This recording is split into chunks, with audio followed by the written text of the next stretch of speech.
expect mo, gusto mo labanan yung ube, edi mag-crowd control ka na pang ube. What if yung Akai tank?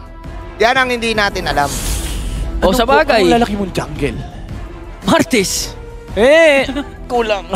Kulang pero... Actually, okay lang din. Medyo... Okay, pwede ka mag-Martis. Hop! Pero, ay, hindi. Rapa! Boss Mino. Rapa Bena! Ito na ata ang pinakamadaling Minotaur na game ni Rene J. Boy, umaapoy na to. Paano, balir? Hindi. Ano kaya hero ni Rene J? Mino, Tigreal kung siya ulitin, Estes pwede rin. Ang dami na naman, marami na namang hero si Rene J. Pwede nga mag-ano ay hindi, may Chow ka na, paramis na Pwede mag-chow, pwede talaga mag-hitman. Labas mo na yung Chow. Tigreal, Kaja, Mino. Hop! Ang dami niyang hero. Nobari ang gusto niya. Always on the way. Hop! Matilda! Dami niyong sinabi, guys. Nakalimutan niyo. Ano na ako Rene J Airlines na din ako Guiding Winders no? Guiding Wind Paano mo nga ba papalakasin ng apoy? Buy a wind. Science yun. Tama naman. Pero for Team Science SMG, gusto ko yung pick nila with Rafaela. Kahit sabihin natin hindi nila identity yun, nahirapan sila makipagsabayin sa crowd control Baka gusto nila i-try a different route. Mag-utility tayo, mag-sustain tayo. Labanan natin yung ube ng ganun. Oo nga, no? Parang let's fight ube with ube. Kung fight fire with fire, fight ube with ube tayo. Malakas naman yung zone nung Lilia at Rafaela. Pero feel ko kukulangin sila dito. Hindi ko nakikita yung connection nung lineup nila. Meron silang pang-disrupt ng team fight, pero that's about it. Kumaga parang medyo reactive yung lineup ng SMG. Sa ano naman pwedeng gawin ng Blacklist International dito. Nakikita ko win condition talaga for SMG is kapag naging maganda yung start ng Bruno, nakahanap ni Smooth si Oheb dito on the Brody. Kasi nga yung Benedetta with the Electrify at Petrify, kaya-kaya niya patayin yung Brody. Pero knowing Blacklist International, baka makakita na naman tayo ng early ube dito sa lineup nila. Agree ako sa fact na di natin may expect maging aggressive yung SMG ngayon. Again, magiging reactive nga sila as you mentioned. Pero if they get that brew na ma-reach yung power spike, pwede kayang-kaya pumalag Classic Blacklist na naman to Ito yung alam mo na pag may timer may ube timer. Pero siguro, sa akin, at least yung Rapa, mawi-withstand mo yung aggression. Meron kang konting pag-poke, gano'n. Parang ganyan, second skill, first skill lang, Stormy! Ow! Malakas talaga yan yung Lilia versus Paramis. Ito talaga yung nila, yung bread and butter ng lineup nila. Yung early game nung Lilia Rafaela, yung capability mo na tanggalin yung Netherrealm. Pero yung mid game mo talaga mahihirapan ka kasi once mag-group up ng Blacklist International, ang dami nilang pang-save. Again, yung Netherrealm nagagamit as pang-raise ng team fight. Meron pa silang Final Slash. Tapos meron ka pang Fredrin na frontline para sa'yo. Yung Guiding Wind pa kailangan din. Pero Smooth! Naku! Sabi! Smooth criminal! Bihira to Smooth! Na-solo kill doon si Edward. Si Kuya Edward. Usually si Edward ng first blood. Ayun, naramdaman niya din, sabi ni Smooth. Lagi kasi sinasabi daw yun sa MPL Ako rin naman, patry. Smooth with a kill. Ganda ng galaw, ang ganda ng response ng Team SMG doon. Isa din sa mga butas na nakikita against Blacklist is pinupuruhan kasi yung XP lane So, yun yung pwedeng gawin ng Team SMG ngayon. Hayaan muna yung gold lane. Hayaan nyo muna yung dalawa yung gold laners. Huwag kayo mag-focus dyan. Let's go for the XP lane kasi alam naman natin si Edward, his capabilities are really game-changing Kaya niya magpaikot ng laro mag-isa pero with the kill na nakuha ni Smooth kanina, ang bilis mag-transition. Parang sabi nila, okay, panalo na yung XP lane natin. By nature naman, lamang ang Benedetta early game versus the Arlott. Kasi din naman. Actually, hindi nga siya naka-pure dito, Naka Brave Smite. Yung Benedetta, pero masakit yan dahil ang aga din naman ng Fury Hammer. So, nag-shift kagad ng focus yung SMG towards that gold lane. Laban sa sustain. Pasok ngayon si Edward. Gustong bumawi. Sino makakuha? Heavy spin. Si Saksa ngayon. Binay-blade ang Blacklist International as Smooth. Smooth double kill na naman. 3-0 ang umpisa para sa Benedetta ni Smooth. Ganda. Ganda ng ipit. Early game. Ito yung sinasabi natin. Kaya ng SMG na makakuha ng early game control. Basta, may confidence. Nandun yung confidence ng SMG na gumawa ng play. Nakita natin kanina, nung pumasok yung dalawa from Blacklist International, even though medyo healthy pa yung Turtle, like 2,000 HP away from being taken down by Retribution, nag-heavy spin kagad si Saksa. Tapos yung teammates niya na actually yung bumawas doon sa Turtle, re-retrehin niya na lang. And nandun yung idea ng SMG na yung hero sila capable ng mang-disrupt ng early game. Ang ganda ng response ng Team SMG. They made sure to get the Lilia para makuha nila kaagad yung mid lane control With the mid lane control, mas nakakagalaw yung... Nandito Oh, Mr. JC with Panis. JC with the play. Fire it up na raw. Let's go! Back to the ball game. Chaotic energy. Ito yung nakukuha ko sa sinasabi ni Nightmid which is, tama ka rin Ingan na kapag nagtuloy-tuloy, I think Blacklist is ready for this Ang dami na rin chaotic energy na nakalaban nila dati. Sanay. At nababaliktad nila. Sanay na sanay sila. Pero again, yung SMG rito, they have the capability na mag-execute ng multiple skirmishes. Yun yung nakakainis sa ganitong classic lineup. So Blacklist International, kailangan panindigan nila yung idea ng Ube, yung talaga mag-group up. Pero even then, may Akai din kasi. Oo nga, may Beyblade. Ang dami ng games na nakita natin na kapag nag-uube, ang madalas na sinasagot is yung ikot ng isang Akai. Kasi nga naman, nahihiwalay niya lahat pag umikot siya. Magaling mag-display. Kahit sino, kaya niyang ipag-iwalay. No? Ganda ng quick summary mo doon. Quick summary. Quick summary, tama.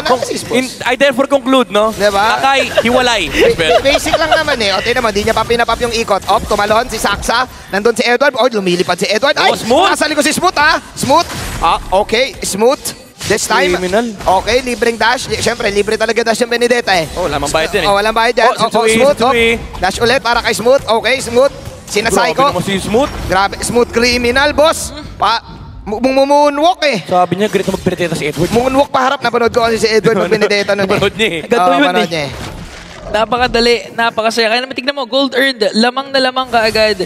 Etong si Benedetta, and we expected this in the early game up against an Arlot. May hirapan talaga ang Arlot, makipagsabayan. Pero Nagka-Fury Hammer kasi. Yung first blood, sobrang laking factor nun kasi kay Womiko na nadampot to Yung Fury Hammer, napakalaking bagay kasi na-amplify yung early game damage na binibigay ng Benedetta. And hindi rin naman ganun kadali i-punish yan. Kasi nga, super mobile, meron pang eye for an eye. Tapos pag pinalaga mo, may elect final blow, petrify. Pampasakit ng damage. Fury Hammer Gaming, minsan di na binubuo yan. Minsan yan na yung main item Ganyan lang, nakaka-pattern ngayon. Nasa inventory ng Benedetta. Tapos defense items lang, no? Yeah. From now on. Ang tanong dito para kay Smooth is, mata-transition ba to ng Team SMG? Ngayon sinabi natin, mag-init yung SMG. Lumiligam-gam na. Eto na, may onting may onting init na. Pwede nang taasan ng babaan yung temperature ng aircon. Masyado na nga mainit. Ang gusto ipakita ng Team SMG ngayon. Pero then again, babalik nga tayo sa 1v1 sa baba. Potential problem nila. May 1v1 nga doon sa baba. They still wanna get on mid control. Pero si Rene J, lumilipad na nga on to Saksa. Lumipad si Rene J. Imagine Edward! Imagine mo yun, lumilipad si Rene J sa totoong buhay. Ano kaya ito? Solid yun. Anyways, magandang pangsepat yun. Maganda. Pwede nakadistract. Kaya mo yan. Nangyari na. Okay lang yan. Nangyari na. Kaya mo yan, Ingan. Nangyari na Na-imagine mo talaga si Rene J, no? Si Sensui nagpalit ng boots. Anong boots? Sabi niya, rapid boots. Crazy. Ang bilis daw kasi ng Team SMG.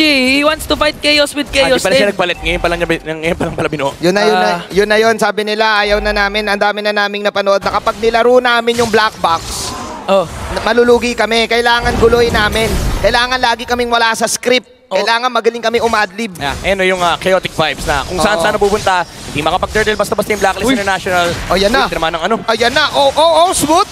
Smooth, tumataas in. Ayun, napitas. Ganda sana nung pagkabato nung tatlo. Kaso napitas si Smooth. Blacklist with a pick off. Pero yun pala, chaotic nga. Chaotic nga. Boss, grabe ka Saksa. Hindi mo pa ni-retry Nang delay lang. Kung nakuha pa ni Rene J yun. May chaos nga, boss. May talaga. May kurba. Chaos Bolt. Chaos Bolt. Tingnan natin kung kakayanin ng Blacklist International. Grabe, 1-5 na. Medyo sumasakit na nga dito si Sasa. Talagang naiiwan yung gold laner nila mag-isa doon. Blacklist International, medyo maliit pa naman yung kailangan nilang habulin. That's a 2.1k gold lead. And with... grabe. Ay, lumipad na. Lumipad na si pati si Oheb flying without wings, Pati si Oheb, This game, Blacklist International, kakayanin nila yung comeback though. I think so, kasi SMG as much as... Masyado pa maaga As much as maraming gold na nasa side nila, hindi naman ganun kadali din magpasag ng tower considering may Lilia, yung Blacklist International. May Paramis din yung Blacklist International kasi nandun pa rin yung capability na mag-reset. And I think medyo kinukulang nga sa pressure dito yung SMG, no? Kasi kailangan na nila magbasag talaga ng towers. Ayun na. Uy, grabe yun. Ano, ayun. Sensui, pati si Sensui, lahat na lang lumipat sa blacklist. Parang lahat na, pinapalipad ni Renny J ah. Oo, sabi, para ma-experience yung mga rookie, kasi nasa Pilipinas yung M5 eh. Isipin mo ha. Hindi kasi tayo nakalipad. Hindi tayo lumipad eh. Tayo nakalipad eh. Yung M5 tayo pero dito tayo eh. Bas-bas lang. Ban-ban lang. Yung black bus, no? Yung ano lang, yung bus lang nila. Oo.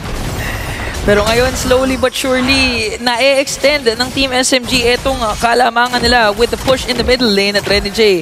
Nahihirapan mag-poke ngayon yung Blacklist International kasi with Mikos Rafaela pick, nahihil lang eh. Problema din tong Lily actually. Yung pokes na nanggagaling mula kay Stormy. Siya yung ultimate zone dito against Blacklist International kasi wala talaga pwedeng lumapit dyan. Maliban kay Renny J with the Matilda. Kaso, na-expend din yung guiding wind. So it really has to come down to sa mga Lord dances, yung mga base push, base defense from Blacklist International and SMG. Sila naman ngayon yung nagdidictate ng tempo ng teamfight kasi sila yung may hawak ng mga objectives dahil napakalaki doon ng lead nila ngayon and overwhelming din yung damage output ni Bruno pero napatay. Napita si Kiel1. Oh no! Na-stun ata doon ng Rafaela. Mahihirapan na mag-contest yung Blacklist International dito with this Lord Dance. Mukhang ibibigay na nila.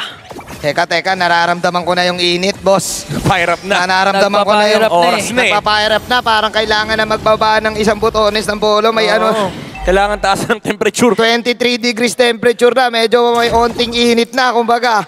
May onting pawis na. SMG will take this 3.6k gold lead and they're very disciplined enough na hindi masyadong sumugod. Kasi in a way, kaya silang i-banish ang Blacklist dito eh. Especially since if nag-overcommit sila, yung Blacklist, may Matilda sila, pwede mag-guiding wind out. And if Team SMG gusto nila tapusin tong laro na to, they have to play their cards right. Slow push tayo, let's slow and steady din. Yun yung ginagawa ng Blacklist. Why can't we do it as well? Yeah, talagang dahan-dahanin mo lang yung advantage mo, utilize the Lord. Kapag hindi nila nabasag yung base ng Blacklist International, wait for the next one. Kasi mataas din naman yung damage output ng SMG. Hindi nila kailangan magmadali. Yung late game para sa kanila, hindi rin ganun kalaking problema. Kasi at the end of the day, kahit sabihin natin mag-lock item yung Brody, meron kang existing win condition with the Benedetta dahil hawak na yung Petrify. Papasok na ang Lord doon sa top lane.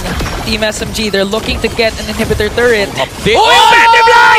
What a smooth Petrify! Lumipad si Renny John pero bumiblade yan si Saksa doon sa banang gitna. At doon na wala si OM. Yung damage dito ng Blacklist medyo magkukulang ata. At doon nga nagkulang ang Stormy will take the kill. At yun nga kung nakikita nyo, umaapoy pala yung bola ng Bruno. Kaya it's time to fire up! Team SMG will tie this series 1-1. Wow! Anong slow push? Anong slow advantage? Kakasabi nyo lang kanina bago start yung game. Early game advantage. Tas isasara na namin. Nakakabigla yung ginawa doon ng Team SMG. Mukhang gumala nga talaga yung words of wisdom tsaka